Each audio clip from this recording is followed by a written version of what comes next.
Well, antivirus software no longer works. I don't want the feds busting down my door.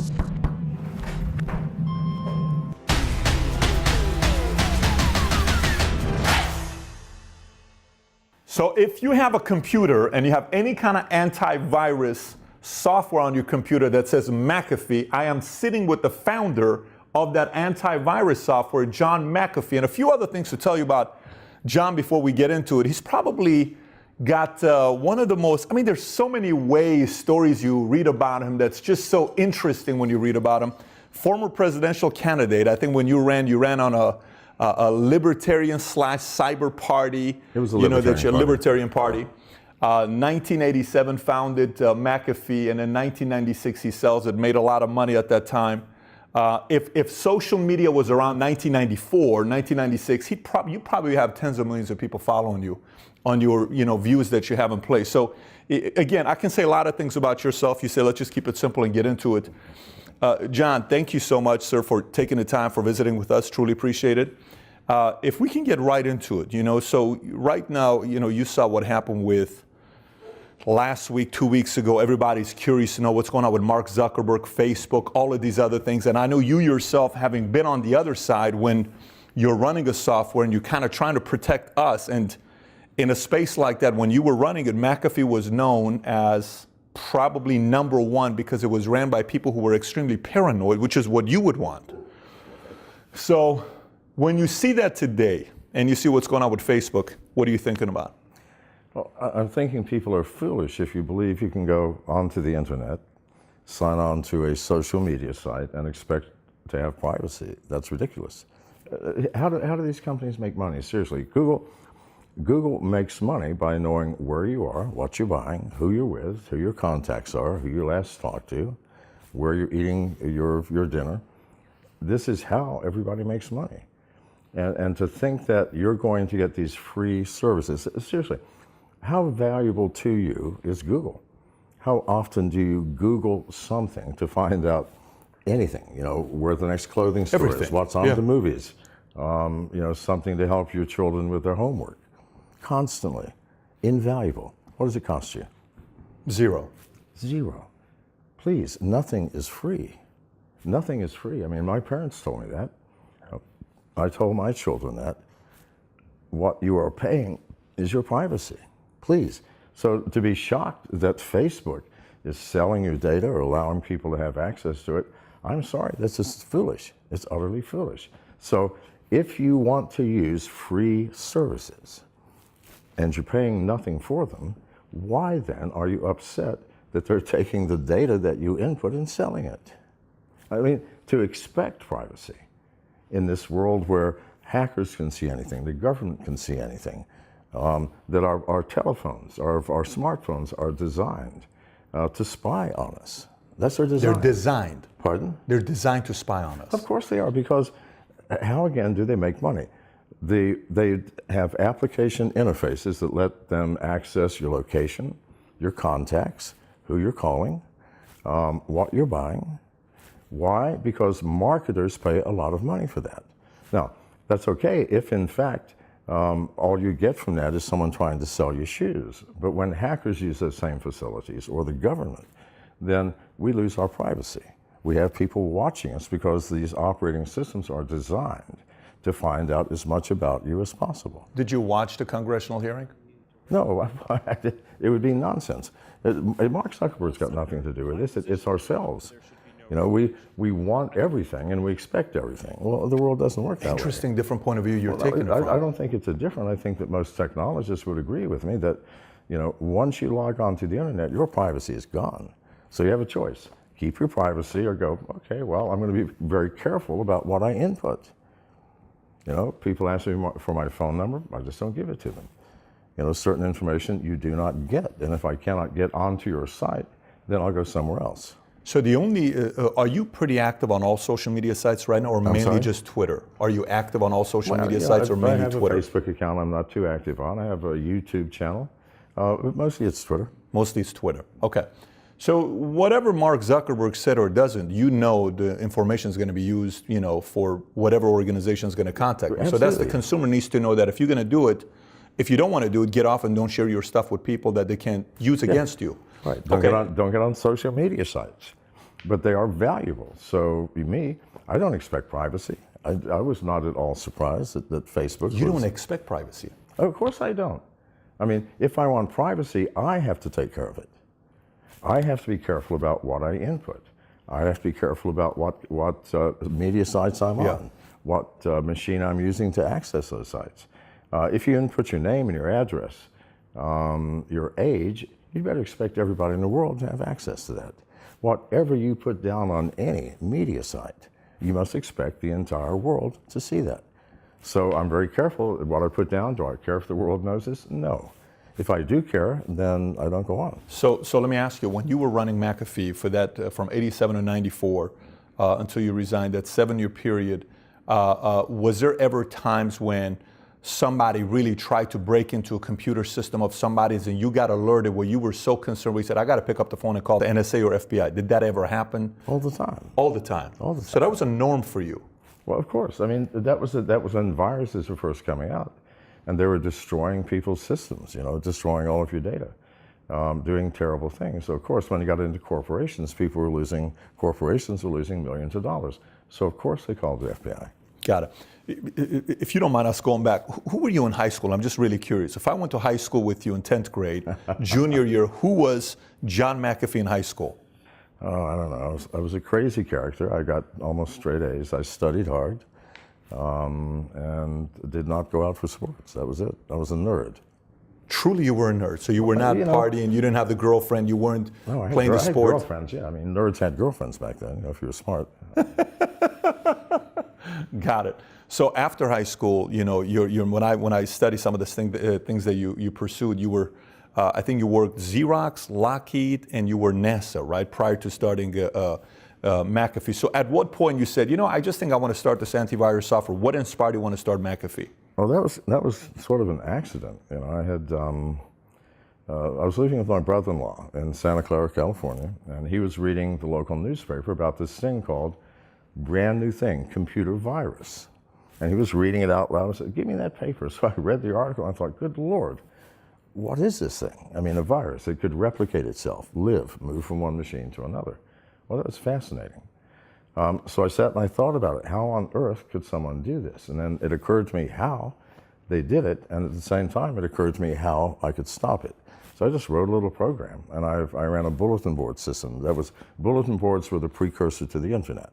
I had 16 phone lines coming into my house. I mean, I only have 16 simultaneous users, but people would download software from one bulletin board, upload it to another, and in a matter of days, millions of people could access things.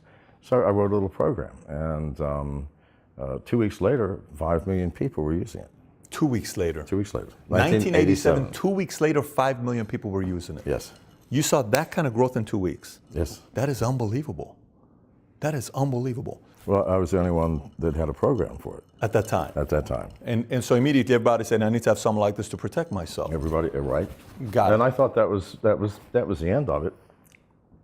And then 2 weeks later, another virus occurred called the Jerusalem virus. And then they just started coming hot and heavy, and I had to keep updated with all these viruses. So pretty soon everybody was using the McAfee virus scan. Unbelievable how this whole thing gets started. Mm-hmm. So an accident. Purely accidental. Yeah, well, I didn't expect anything to happen. I thought, well, here, if anybody's worried, run this program. When you were going at that time, were you connected with the Jobs and the Gates? Was there a relationship there or not at all? No, you were completely... Not at that time. Not at that time. Got it. And didn't Intel end up buying McAfee in 2011 for some $7.7 billion, I think $48 a share, some number like that. And now today, you can't get on a computer without seeing McAfee somewhere. That's your last name. That's your name. That's all over the place. And so today, you hear and you read up on it. How do you feel about the product now since you've been away from it since 1994? What do you think about the product now 24 years later? Well, antivirus software no longer works. That paradigm that I invented does not work in the modern world of the internet and hackers and social engineering. New hacking techniques have obviated virus scanning software. It's non-functional, yet everybody continues to buy it because that's all that they know. But the paradigm is past. And I was the first to say it. 5 years ago, I went public and said, virus scan software is useless. It cannot protect us from modern threats. It cannot protect us from modern. So how do we protect ourselves today? Well, that's not the question. I mean, most hacking is social engineering, which is problematic. Meaning, it's using people rather than hacking into a system and trying to find passwords. You start calling secretaries or people in the company, and you have a story, and they suddenly give you the information rather than you having to hack into it yourself. This is 99% of all hacks today. 99% of all the hacks today. Got it. So meaning that no matter what I do, if somebody really wants to infiltrate my system and get the information they want out of me, there's really not much I can do about it. No, nothing at all. Nothing at all. Didn't you say you designed a phone that's meaning hack-proof? Nobody can hack the phone? That's correct. Is that phone out for people to buy it or not yet? Are you planning on going? Actually, well, it was being done through MGT. I resigned from MGT a couple of months ago because I was bored. It was, I moved totally into cryptocurrency. But yeah, the phone it's pretty much hack-proof. Pretty much It's called the hack-proof. Cloak phone, and it should be coming out in 6 months. So somebody could buy it 6 months from now and say, so They said it will not be my phone anymore. It will belong to MGT. So, there was a book written in the 80s called Only the Paranoid Survive. Do you remember that book? I don't. It was actually written by the founder of Intel, Only the Paranoid Survive. Do you think in a world like this it benefits, maybe not even benefits, it behooves people to be a little bit more paranoid than they usually are? I think paranoia serves its purpose. I mean, it's paranoia makes you more aware of threats. It makes you pay attention. I wouldn't say people should be paranoid. People should be cautious. People should be aware. You need to be aware of the threats. You need to be aware that when you log on to the internet, your expectation of privacy is absurd. You're logged on to a system where there are 2 billion computers attached. A billion people who are interfacing and communicating and watching. A million hackers trying to steal money from you or information or to find something that they can blackmail you with. This is the world that you enter when you log on to the internet. And if you enter that world thinking, I'm perfectly safe, the world will take care of me, well, who the hell is going to take care of you? I mean, Zuckerberg can't, Facebook can't, Twitter can't, Google can't. I mean, Twitter, if you go onto Twitter, there are probably 200 John McAfees, all with my picture and everything else. They're all fake. And this is in the news a couple of weeks ago. Twitter has tried to stop this and cannot. Too many people are doing it. They stop one thing and they come through another avenue. They come in with a different ID, but the same photos. How do you feel about it? Well, no feelings, no emotions, or it's just you either accept it or it is what it is? It is what it is, It cannot be fixed, you just live with it. So you think we're going in the direction of living a naked life, which means, I can, nowadays I can go online within a 5-minute period. I can find out if you're a Democrat, Republican, what sports team you like, married kids, how many kids, age, issues, frustrations. You can pretty much find out if somebody goes on there and spends 5 minutes. Do you think we're going in the direction where we are accepting our privacy being taken away from us? I expect mine to be taken away. I expect everything that I put into the internet to be taken away. If you put it on the internet, someone's going to get it. It's a fact of life. There's no way to prevent it. So what you put into it, you better expect the world to know. So I don't know, I use disinformation. For example, I bought a house, a new place in a foreign country, and I said it was in Dominica. Put photographs in. Well, no, I've never been to Dominica, and I do not have a house there. However, those people who are trying to find me or looking for me, I mean, you have to figure it out yourself. Protect yourself by any means possible. Disinformation, no information, limited information. But whatever you put into the internet, it's gone, man. People are going to be looking at it and reading it and watching you. John, when you were running McAfee, because this becomes one of my concerns. You know how they say whenever you have a computer and you got the camera on the Apple computer covered up and put a tape on it yourself so they can't sue you because they're watching you, all these other conspiracies that you have to be looking out for. When you went from 0 to 5 million customers have an interest on the product you're marketing within 2 weeks, Did at that time a government agency reach out to you when they wanted to get information on other people? Did they contact you? Did you ever have moments where they contacted you saying, hey, we want to know a little bit more about XYZ? Thing is, I didn't know about XYZ. I was not in the business of gathering information on my customers. I didn't know who they were. They downloaded it for free. It was free to start with. I only knew who someone was if they called because they got a virus. So I didn't have a database. I had nothing I could give to the government. Now, everybody in the government did in fact contact me because they're all concerned about viruses. And the government was my first major customer, all aspects, the Defense Department, the Personnel Department, everything. So the US government became really my largest customer for the first year. But I didn't have anything to give them. I didn't have anything I knew nothing. They were just using your service is what they were using. Well, they were using my software, but back then software didn't send home where it was located, who was using it, because there was no value in it. Interesting. So Back then we didn't sell information because there were no buyers for it because no one had it. back then you didn't sell information because there was a bias for it. Pardon? There was no buyers for it. First of all, we didn't have it. Even if we had it, people didn't know what to do with it. Back then, it was a brand new field. Personal computers had just entered the world a couple of years before. So are you certain, like if you were to bet on this one here, are you certain that if a government agency, is a government agency involved with a Google or Facebook or some of these guys to get, I mean, that smile says a lot, but are you certain of it that it's taking place? Absolutely.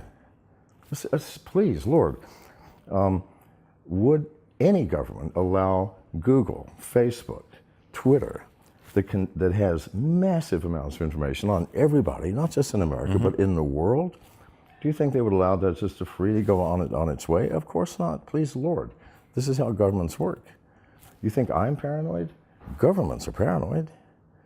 They're all terrified of losing power, of change, of revolution, of the world turning upside down. So of course, I mean, it only makes sense. If they are not, then I don't understand reality. I don't understand how the world works. So you are for what they're doing? No, I'm not saying I'm for it. I'm just saying, of course, they're doing it. I'm not saying I'm for it. I'm absolutely against it. So what's an ideal situation? I mean, if they're worried about revolution or it turning upside down, what is the alternative? Not doing anything about it and leaving it alone?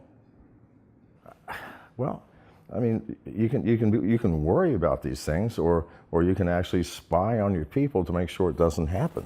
I'd much rather not worry about either one. Let's just continue as America, or as London, or as Australia, and just let things happen. I don't believe that a government that spies on its people is going to stop people getting angry, upset, or want to change the government. I just think about it this way, because what you just said right now, I'm processing it, I'm thinking about it. So if you're going to come to fight me tonight, and I'm going to bring 10 of my guys, you're going to bring 10 of your guys, and we're meeting in Clarksville, Kentucky, okay, or Clarksville, Tennessee, and I'm coming with, semi-automatic weapons, I got guns, and you're coming with your, hey, I'm a man's man, I'm just going to fight you with my knuckles, I'm just going to fight you here with my bare knuckles.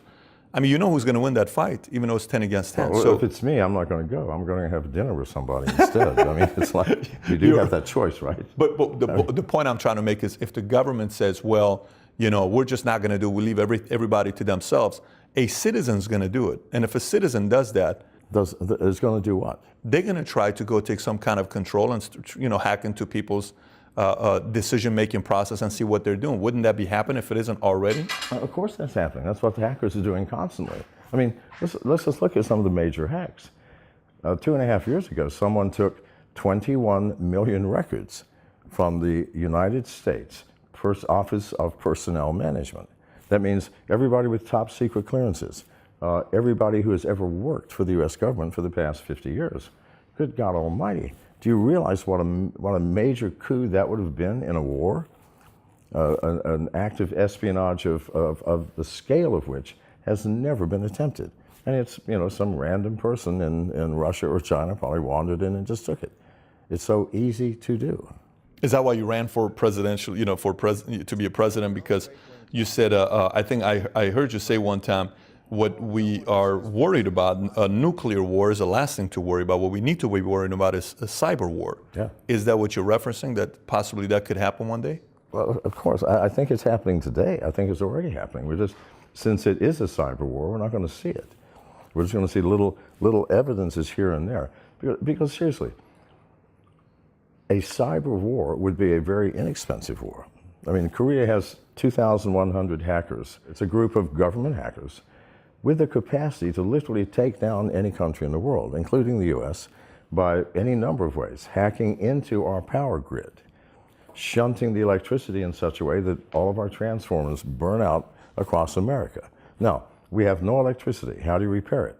I don't know. All of our repair tools are electrically operated.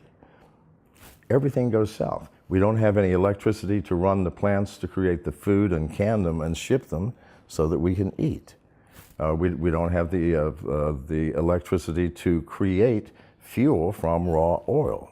We have nothing to run our cars on. We have no lights. We have no heat. Hospitals are down. We have no emergency services. Think about it. Now, there's no nuclear war that could ever achieve that. There would always be pockets of we would still have something, but no. So if you were running for office, let's just say you ran for office and you got elected over Trump, okay? You're president. What are you doing to make sure that doesn't happen? Well, number one, I had no intention of ever getting elected, no one in their right mind. I mean, I could never get elected president. However, running on the Libertarian platform, it gave me a forum that allowed me to speak and to tell what I think the problems in America are. And that's all I asked for, and that's what I achieved. But boy, if I was in Trump's position, I wouldn't have a clue.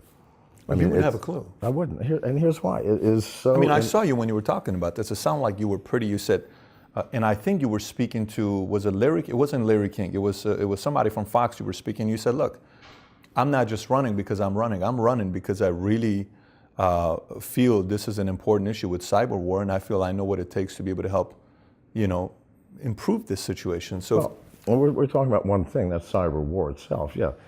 Number one, I would fire every technician in the U.S. government because, hang on, every government agency in every country in the world becomes a magnet for people who want stability, want continuity, want security. These aren't the people who design new, creative, innovative systems. No, they're the people that maintain the status quo. Well, the status quo is all fucked up. So no, we number one, get rid of everybody. Now that's going to be very hard. Number two, restructure. I would go out and I would go to places like DEF CON, where all the hackers go to conventions, put up a U.S. government booth saying we're hiring, all right? And I'd hire the people that we're trying to fight.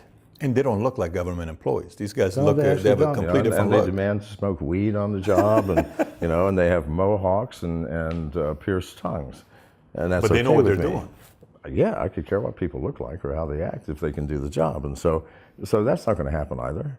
I mean, it's one thing to say I'm Larry King, or yes, I know what to do, but in reality, I mean, that's politics. That's the ability for people to go, oh, I want to listen to what he says next. But in reality, it's a morass of intertwined tiny evils.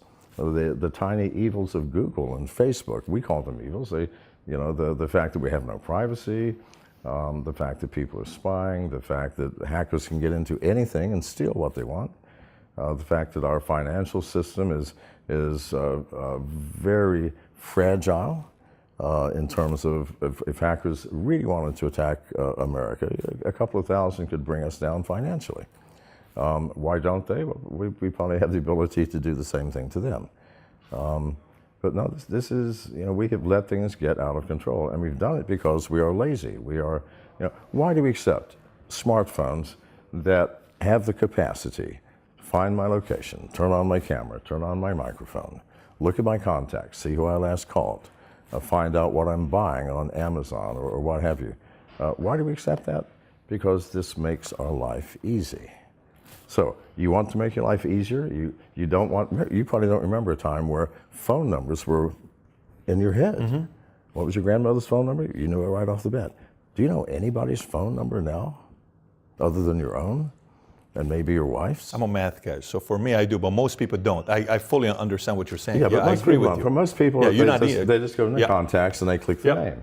And so that is a great boon, it makes life easier. Well, nothing's free again. What do you think that costs us? Let me ask you this. Do you think we're going to, so first of all, before me even asking this, do you think the election still is being controlled by the people voting? So do you think we voted for, or is there Whoa. enough Yeah, that's a opportunity for loaded manipulation? question. I'm on camera, and I don't want the feds busting down my door. But no, I don't think we do control who gets into office. I think we are deluding ourselves if we think that the voting booths, the unions, the local people who control the voting process. Do you think that if that is truly, absolutely 100% secure, honest, and not tamperable with, I am sorry, you're absolutely wrong. And so if it can be tampered with, if it can be in any way manipulated, then it will be. This is human nature. So to think again that we actually have control and we're electing our presidents, you might question that. If I were you, I would seriously question the reality of our voting system. At this pace that we're going, do you think we're going to get to a point where a 35-year-old person or 36-year-old person is going to end up becoming a president because they have a better, easier way of, what do you call it? They have an easier way of, keywords, advertising, putting ads out, and they get the word out, and then boom, I got a 36-year-old president because he knows how to be in the face more than somebody else does. What is Donald Trump doing now? What is his main tool for communicating with America? Used to be the media. You call in, have a news conference. No, what is it? He tweets something. He tweets something. Anybody with 25 million followers on anything, whether it's Facebook or Twitter or you name it, good Lord, you have tremendous power and you have tremendous influence because you have the ear of your followers. So of course this can happen. So do you think we're going in the direction of the person that has the most followers ends up becoming a president and has the most influence? It might be. It might be. Wow. It might be. We no longer reach the point where we're voting. We go, let's count. Okay, so-and-so's got 131 million, then you're the president. Wow. So then what's the... I'm being facetious. Yeah, no, I get what you're saying. No. But not really, and to some degree, can you not see that this is a possibility? So would that mean that we would need to possibly reconsider our voting system if that's the direction we're going? Because somebody that has more reach, has a bigger voice that can get to a bigger platform, even though somebody else has more sound values that's going to help protect the country better? I don't think we will actually reach that point because before then, all of our voting will become electronic. Okay. Computer controlled. At that point, it's the programmer who programs these computers that will choose our presidents. I'm telling you the truth. I mean, that's a concern, though, John. No, please, God, see the truth of this, because these are complex systems designed by hundreds or sometimes thousands of people. The man or woman who understands the internals, the connections, the subroutines, the flow of logic, the most. You can put anything you want in there. It can't be discovered. It is too complex, way too complex. They're called backdoors for hackers. For this, I don't know what you would call it, but you could put in there something where you, thank you, Jimmy, where you say, okay, well, we're going to decide who we want to have president, and when voting comes, I'm just going to tell all my machines, give 51% to this person and 49% to that person. Do you know how trivial that would be? That's what I'm saying. I mean, if that's the direction we're going to right now, where the person with the biggest following ends up winning, then there may be a time that we need to reconsider ways. And by the way, just out of curiosity, how do you feel as just so the viewer knows and I know, how do you feel about Trump as a president himself? I like Trump. Okay, got it. Like So Trump. you're not saying anything where indirectly you're taking a shot at Trump saying because he's got a lot of followers, he became a president. That's not your point. I think, first of all, I think the Twitter move was very smart. He bypasses, because presidents are held hostage by the media. You get to do a press conference, they get to edit what they want. They get to put in there their own skew, their own color, their own flavor to what you have said. You can do it easily enough by simply cutting things out, reorganizing things in terms of time sequence or whatever, or focusing on the biggest faux pas that you made. Well, no. If you are doing it yourself in these tiny bites of 100 and 280 characters, the media is locked out. The media is shut out. They have no more power, no more control. Thank God for that. They hate that. The good. They should. No disrespect to you and you guys, but honestly, this is what is wrong with this country and every country. The information flow funneled through a few faces, a few agencies, a few stations, Fox, CNN, CNBC. That's the problem. Because if you watch the news, is it news? I mean, on some stations there are women with leather, leather vests and low-cut blouse. Bullshit. This is all. It's drama. It's entertainment. It's self-aggrandizement by the news anchors. Who do you actually listen to? Is there anybody where you say, I respect and value this person's opinion?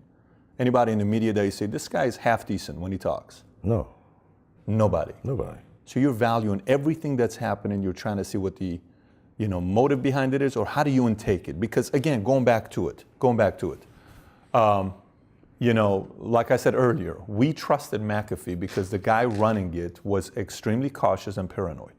And he had to make sure that, hey, you pay me for this service because you don't have to worry about somebody hacking your computer, because I know exactly how hackers think. So we said, here you go, $89. Here you go, $69. We trust you. Keep doing what you're doing. As somebody that is as paranoid and it's wired the way you are. I mean, we're sitting in a place, you got people protecting, you got a piece on the side, so it's not like we're, it's totally fine. I was in the military, so we're sitting here and, you are pretty protective of your personal life and your liberties and the choices that you're making.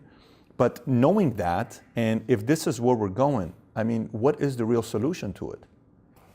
You notice that I am protecting myself. I have hired my security. I am carrying the peace. I have structured my life to protect myself. So step one is don't ask someone else to do it for you. Don't expect the government, don't expect your police. Sure, they are designed to do this, but if someone breaks into my house, puts a gun to my head, is there a magic button that I can push that makes a policeman immediately materialize between me and the attacker? No, please God.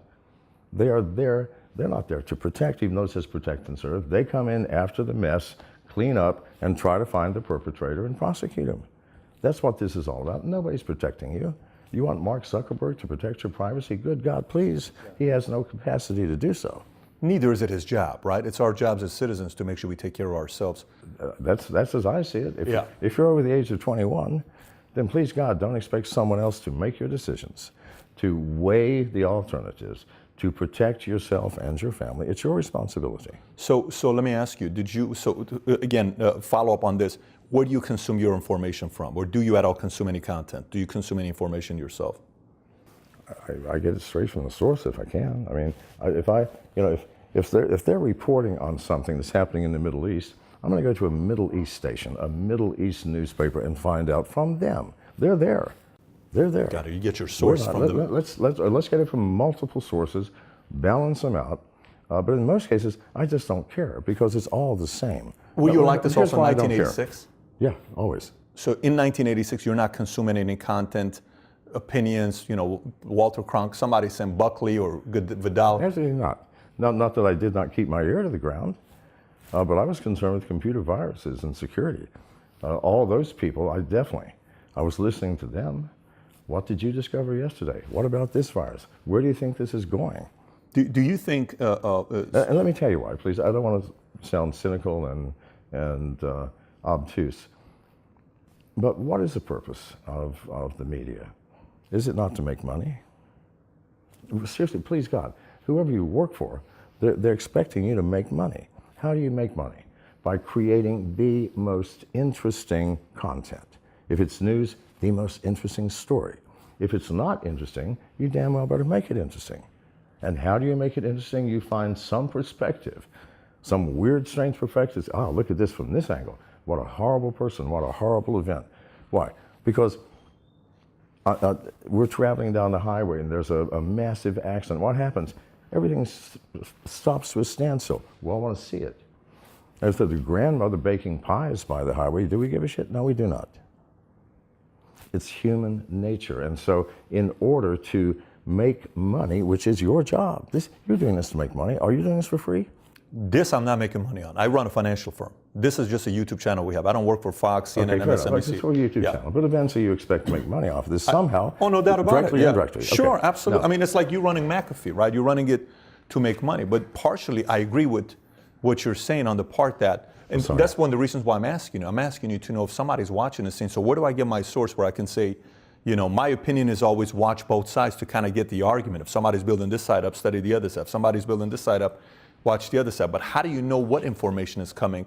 Maybe someone doesn't have your kind of resources. Use common sense. Let's start with the fact that they're there to make money. So obviously, you're going to try to beef up your story in such a way that you make the most money. How do you do that? You get the most views. How do you get the most views? To have the most radical story or the most unusual. I don't think anybody would disagree with that. I think. Okay, so let's start with that. Let's start with that. So I'm watching the news and somebody says something and they're focusing on this. My first question is, that just doesn't sound right. I'm sorry. It just doesn't sound like human nature. I mean, because what is human nature?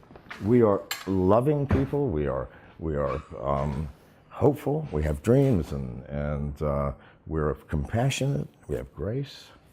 But don't we also have anger and fear? Aren't we jealous people? Aren't we greedy people? Well, take that package and you put that inside, or put that in the guy who's telling you the story. Because that's who's telling the story.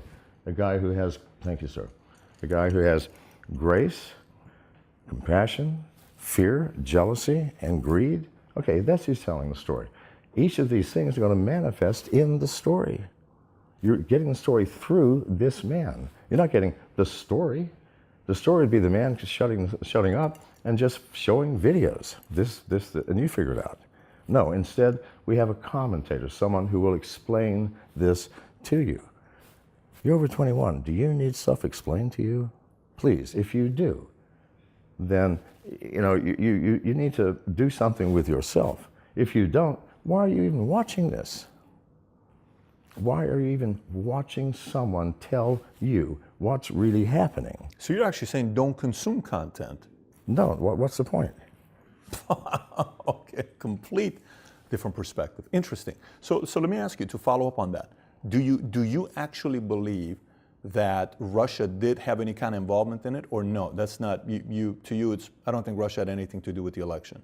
I'm almost certain that, at least from a hacking standpoint, that Russia had nothing to do with it. From the hacking standpoint. From the hacking of the DNC, all of these other things. No, absolutely. Why?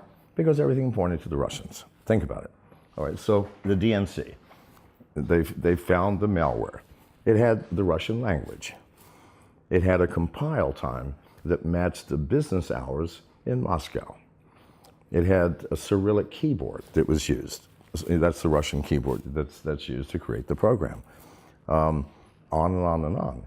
Please, God, do you think that anyone in the Kremlin, anybody who is part of the Russian state, now imagine, Igor, you left your name in the program. Oh, I'm sorry, boss. My wife was sick. I ran home at lunch. I forgot. Do you think that actually happens? Please, God, no. You don't leave your language, the time of the compile, names, the type of keyboards you use, everything that points to you as Russia. Do you actually think the CIA or the NSA would do that? Yeah, we're going to hack Russia, but we don't care what leave the English language in there. Put Washington in there. No, please God, you hide it. So you're not going to do something at that level, something that horrific, and be lax about writing the program that actually does it. This is the typical thing that hackers do to point away from themselves and toward their worst enemy. Kind of like when you said the house, you bought a house recently and you said my house is located in this area, but I've never been to that place before. No, why? Redirect I don't want people knowing where I live. Yeah. So okay, to follow up on that. So you, I think at one point you worked with Booz Allen as one of the top 5 consulting firms, and I think Snowden also worked there at some point. He worked there as well himself. Obviously, different responsibilities, but they have a lot of credibility for what they do. What do you think a Snowden is, or some of these whistleblowers are for the marketplace? Do you think they do good, or do you think they do bad for the information they're given to us when we see all of a sudden you're like, oh my gosh, this is really what happened? Should I believe it? Should I not believe it? MSNBC said you shouldn't read it anyways. It's private information. It shouldn't be something you should do. You should be embarrassed of yourself if you read it. Oh, you should read it. What do you think about a Snowden in the marketplace? First and foremost, you're taking Snowden, the definition, the character, that the person as created by the media, as the truth. That he in fact did, well, he did in fact work for Booz Allen. He was a whistleblower. He ended up in Russia, da-da-da-da. Do you realize how many other alternatives there are? Yes, that he still works for the CIA, and this is some massive disinformation thing that is keeping the world occupied while the CIA does something totally different. You think that's not a possibility? Do you think there are 10,000 different ways we can define what Edward Snowden is and why he did what he did? Is it good for the market? Well, hell yes. Anything that brings attention to any specific area of life is good for that area of life. That's a fact of life, whether it's good or whether it's bad. I mean, P.T. Barnum said it the best. There is no such thing as bad press if they spell your name right. Because in the end, people remember the name and everything else gets lost in the shuffle of life. But so yes, to read into it, is that a good thing? Is me the person that's trying to use my common sense to come up with a proper opinion, an educated opinion? Should I take his information and say, I'm going to consider this when it comes down to poll time to vote? If you think he's a whistleblower, then you would take that information and use it for the good. If you think it's disinformation that was planned 10 years ago by the CIA, and Edward Snowden is one of these great actors, I mean, first and foremost, please, why didn't anybody ask how he ended up in Russia? If you go back and watch things, he was in Hong Kong, all right? Now, if I was in Hong Kong, I was really on the run. I would just fade into the back alleys of Hong Kong. I'm a technician, grab some cute little, Hong Kong girl and get an apartment somewhere and live happily ever after. But he was on his way to Ecuador. Keep this in mind. Was he not? He was on his way to Ecuador. Why? Ecuador is the place that once you get there, no one's going to get you out. How? From Hong Kong, he goes to Russia to then go to Ecuador. And when he gets to Russia, he's not allowed to leave. Now, right off the bat, I travel a lot, and I know the routes that people take. If I want to get to Ecuador from Hong Kong, the last country in the world I'd go through is Russia. You've got 50 different options. There are even direct flights from Hong Kong to Ecuador. Why the heck is he going through Russia? So it's hard for me to say, is it good? Is it bad? I don't have all the facts, and neither do you, and neither do any of you. You have the facts that the media has given you. End of story. And the media, as we are well aware, will modify stories according to how much money they're going to make from this story. End of story. So, James Comey just came out with a new book. It's called A Higher Loyalty. What do you think about James Comey in this whole situation? 1 minute he's saying, here's what happened. Another minute he's saying, that's what happened. What do you think about James Comey's position right now? Or do you have an opinion on it at all? I only have opinions on things I have personal experience with. My only personal experience with James Comey is a year and a half ago when the FBI wanted a master key for the iPhone that was taken from the shooter in California, the quote terrorist, wanted a master key. I got up in arms because that would be the worst thing that ever happened in the world. And so on a Wednesday, and this is all documented, on a Wednesday I had a 15-minute debate with the James Rogers, who is the mouthpiece of the FBI, one of the slickest characters I have ever come up against. So we had a 15-minute debate. But I really researched his background.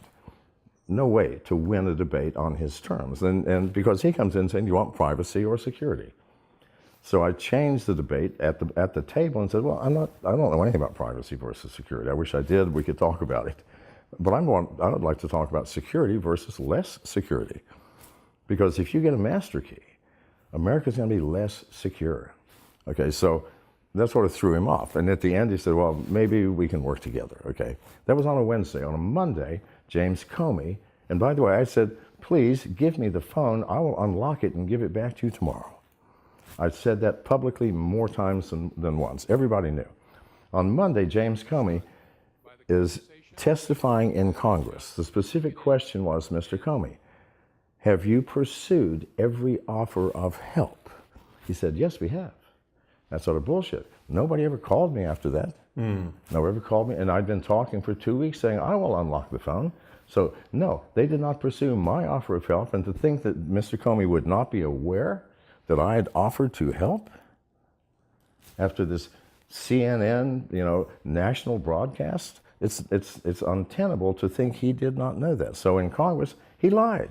He lied to Congress. Do you realize what an offense that is in America? He said, yes, sir, we have pursued every avenue. Not one FBI agent, no one, not even a secretary, called me to say, well, what are your terms? Can you really do it? No, they did not pursue my offer of help. That's all I know about Mr. Comey, and that's all I can say. What conclusion do you come up with that, or do you come up with any conclusion? The FBI, like any law enforcement agency from local police on up that has enormous power, will have enormous corruption. I mean, power corrupts. It does. If you don't see that or know that, please read some of the philosophers, or just do some Google searches. Power corrupts. Absolute power corrupts absolutely. The FBI is a very powerful organization, so of course they have corruption. Now, it's not universal. It's not every agent, but it's a lot. It has to be. And it certainly affected Mr. Comey. This is all I know personally about the man. This is not secondhand information. This is my observation, having dealt with the FBI at that level.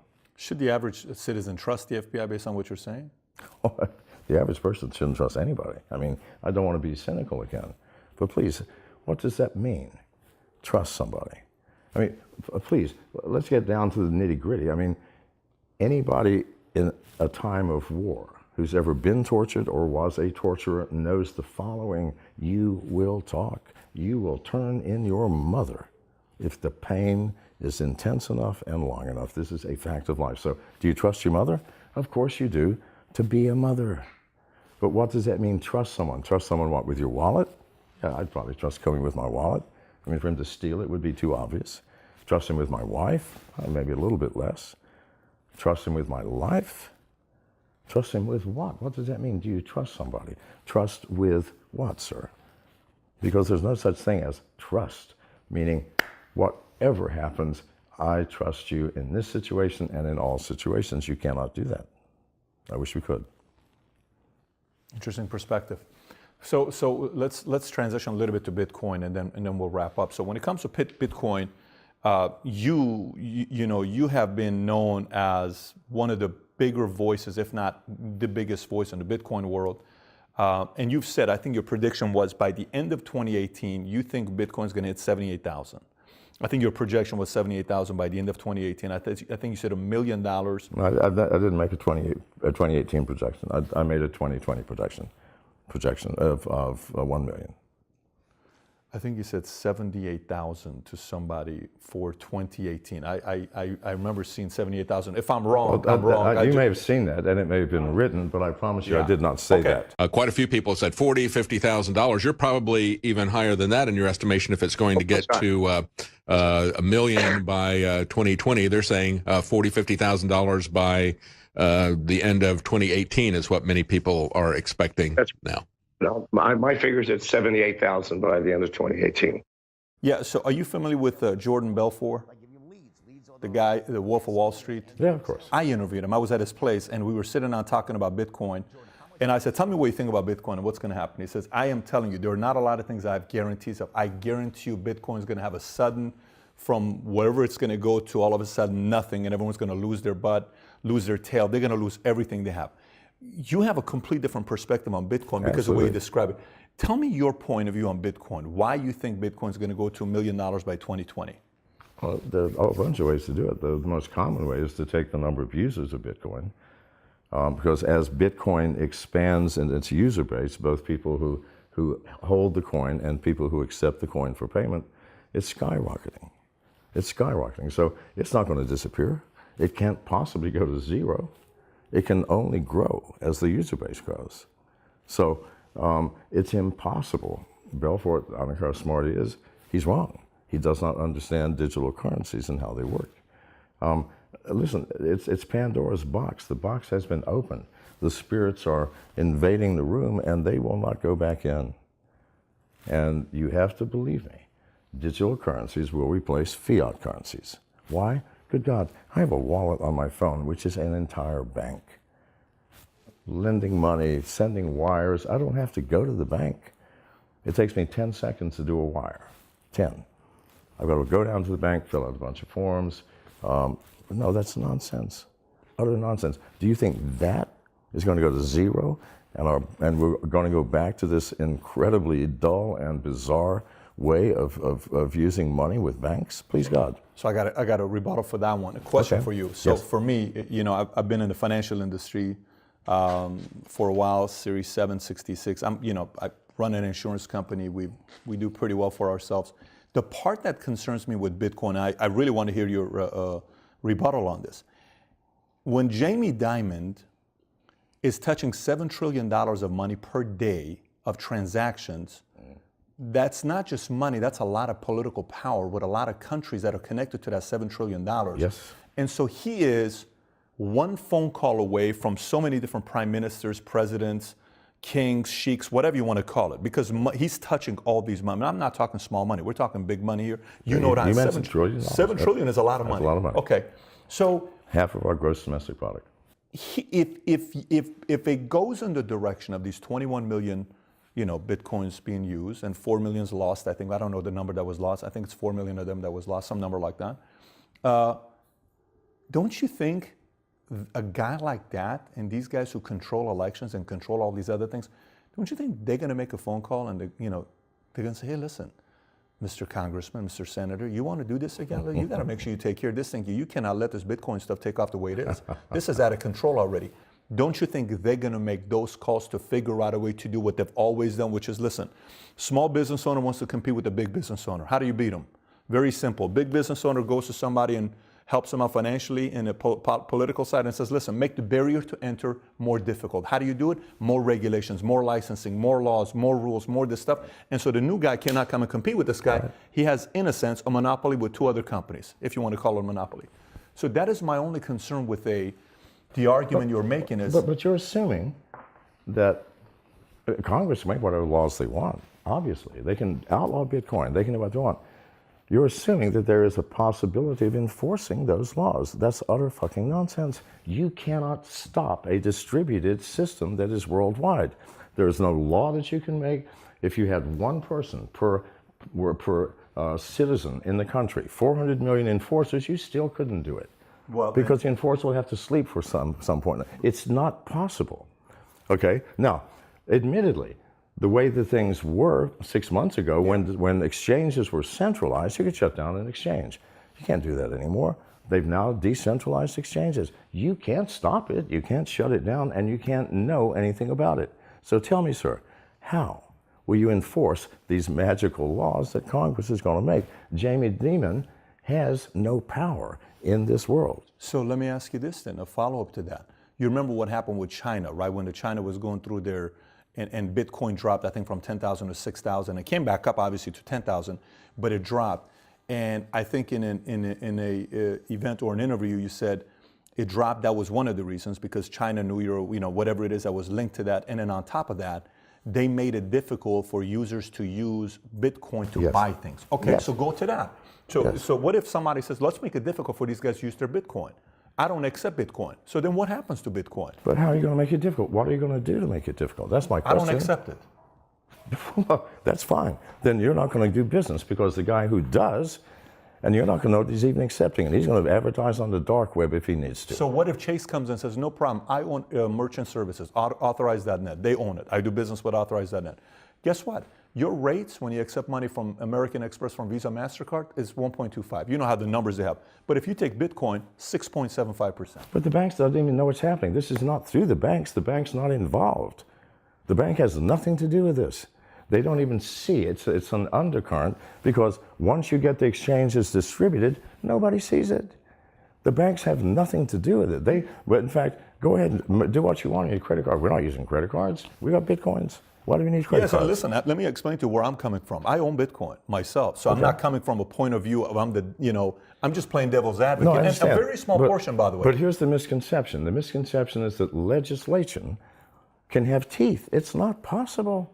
This is a distributed world. There is no legislation that can touch it. You can't change it. You can't fix it. You can't stop it. You can't control it. You can't direct it. You have no power. I don't make the laws. Make whatever you want. It will make no difference. You are that certain about it. Well, I'm a technologist, for God's sake. We're talking technology. I mean, a lot of technology people have been wrong in the past before, though. But you're that certain about it. Not wrong When about I their wa- technology. when And this I is watch technology. you- I'm telling you something. Just like I can tell you antivirus software does not work because it cannot stop the hackers in the world. I said that earlier. Why? Because it technologically can't. Nothing can. Now, same thing with Bitcoin. You can't stop Bitcoin. This is a fact. Technologically impossible. Cannot be done, sir. Is your number on the $1 million based on a math? And I know you're a math guy. I think you got a major in mathematics, right? I think you got a major in mathematics. And as somebody who's a math guy and your brain is wired, everything is math. Did you come up with $1 million based on a formula, or did you come up with $1 million of assumption of what you think is going to take I place? came at it two ways. I looked at the number of users, the user growth, and I chose $1 million because it has to be more than $1 million. I can guarantee it. I came at it that way. It came up with maybe between 3 and 7 million. I came at it the mining way, okay, which I believe is a lot more valid. The last Bitcoin to be mined. Okay, there's 10,000 miners. Thank you, Jimmy. The difficulty rate for that last Bitcoin is going to be almost infinite. It's going to cost $4 to $5 billion to mine that last coin, and miners are going to do it. The value of that coin has got to be more than the work put in to mine the fucker. So if it costs, let's say, even $1 billion, all right, so $1 billion, the last one. Why don't you work backwards from there and find out what the end of 2020 is going to be? So two ways come up with the same number. Between, that's 5 million is probably the thing. 1 million, it's way outside the lower range, so I'm very safe. It's fascinating watching your level of conviction that you have in It's the not a product. level of conviction. I look at reality as objectively, not with what I wish it would be, but what it actually is. And it is not just Bitcoin. I'm talking about the entire, because there are 2,000 other coins. Bitcoin is not it. You know, Bitcoin is less than a third of the total market cap for alternative currencies. So no, you cannot stop them. You cannot change them. You cannot control them. Accept them and try to fix your life to get in line with reality. Okay, so let me ask you this last question on the topic of Bitcoin. What would your if you were to be the devil's advocate of that same exact argument, what is the best argument that you've gotten that's made you question the Bitcoin side? Or have you had any? Has anybody said anything Well, or the made only you arguments look I at? get are what if governments don't like it and stop it? I'm going, please, you haven't thought that through, people. Hell, no one has ever shown me a way to stop it. They show me ways to create laws. Well, good Lord, make all the laws you want. We do that all the time. In the 1930s, we made it a law that you could not drink alcohol. We consumed more alcohol per capita during that period than in any period in American history. Today, what are we doing? It's illegal, federally and in most states, to smoke weed. You find me a random person that doesn't smoke weed, sir? Well, you don't perhaps, but maybe you do. Somebody in this room does. I can smell it on your clothes. Right? Sorry, Sir Jimmy. Had a good time with your guys earlier, by the way. Really, really cool team you got here. Well, thank you so much for taking the time. I mean, I've enjoyed your perspective on different views that you have. And it's interesting from the place that you come and what you've experienced. And if you haven't studied his past and what he's been a part of, You got a pretty interesting story. Is it true that they're thinking about making a movie about you with Johnny Depp playing your part? Is that taking place? The Hollywood Reporter reported it. Everybody So reported that's it. actually taking place with Johnny Depp playing you. Yeah. It was interesting. I was with Donnie Brasco. You remember Donnie Brasco? Joe Pistone. We were with him a couple months ago, and Johnny Depp also played him. And now Johnny Depp is playing you. Johnny Depp likes playing these strange roles. I know, Hunter Thompson and and you name it. Yes. But if you're gonna have anybody play, you may as well be the guy that's the best at playing those parts. I and that's wanted Johnny Morgan Depp. Freeman to do it. You're more of a Morgan Freeman guy? I wanted Morgan Freeman. That's what I wanted. You want a Morgan Freeman to play you? Yeah. That would have been very. Now, how is he going to play that? But he's a good actor. He can play anything. So he you would- look at his skin color. You know, how do you know I'm not black with some skin disease, right? Do you play poker or no? Are you a big poker player or no? I'm not a big poker player. But you do play poker. I'll be happy to play with you if you I'm want. sure I would be very happy to donate my money to you based on how you're wired. I get a feeling I do. Thank you so much for your time. Really You're very enjoyed welcome. it. Truly. Thank All you.